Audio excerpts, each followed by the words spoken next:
Hello everyone, welcome back to my channel. Today I'm making a delicious Baingan bharta in a super easy way. No need to roast the brinjal on the stove top, no smoke, no mess, everything is done cleanly in the air fryer. If you like this kind of easy home cooking, please support my channel by subscribing. Now let's get started.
So the delicious air fryer Baingan bharta is done and it smells amazing.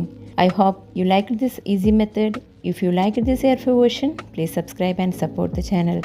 Thanks for watching and see you soon in the next recipe.